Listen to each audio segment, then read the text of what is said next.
So it looks like Samsung is planning to shake things up in a big way with the Galaxy S26 lineup, because based on a new report from South Korean outlet The Elect, Samsung is planning to ditch the S26 Plus next year. Instead, the lineup would include 3 models: the base S26, S26 Edge, and the S26 Ultra. So no more Plus? Well, that's right. According to the report, Samsung already informed suppliers that the S26 project is kicking off with only those 3 variants, which basically means the Plus model is out for now.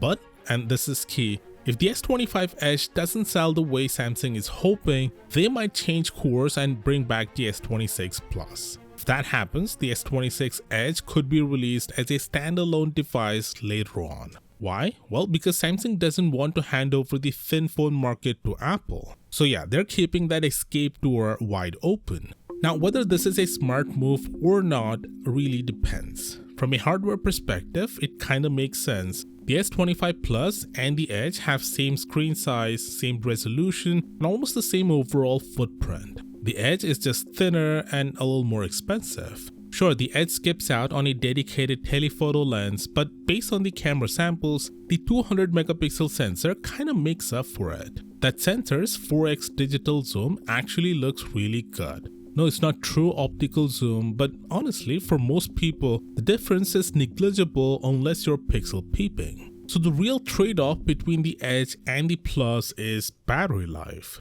But this is where things get interesting. The Galaxy S26 lineup is rumored to feature silicon carbon battery tech, and if that happens, it could be a total game changer. These batteries pack more energy density into the same space, so you could potentially get 20 to 30% more battery capacity without making the phone any thicker. If Samsung can keep the Edge model thin and still boost battery life with this new tech, then the whole "why does this phone exist" debate kinda goes out of the window. Basically, I think ditching the Plus model in favor of the Edge makes total sense if they fully commit to silicon carbon battery tech. The Plus model has struggled with sales for years, often seen as a filler between the base and Ultra variants, so the S26 Edge could solve that by offering a unique design that truly sets it apart.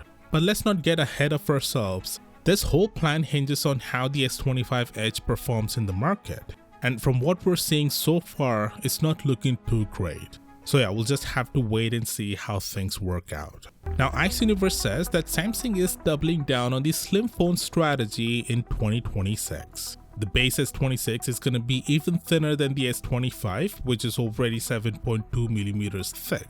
That means we could be looking at something under 7 millimeters. Thinner phones look cool, sure, but again, if battery life takes a hit, nobody's gonna care how sleek it looks. So unless silicon carbon batteries come through, Samsung might be setting itself up for another round of complaints. Now here's a twist that caught everyone off guard. Samsung is planning to launch the Galaxy S26 lineup with One UI 8.5. That's right, not 8.1, 8.5. Usually Samsung drops a 0.1 update after the main One UI version launch. But this time they're skipping straight ahead, and it's a pretty big deal. To put it in perspective, the last time Samsung released a 0.5 update was back in 2020 with the One UI 2.5. So the sudden jump to 8.5 could mean Samsung is packing in a ton of new features, possibly a full-blown visual refresh and upgraded AI capabilities. In fact, it's being said that One UI 8.5 will be the real follow-up to One UI 7,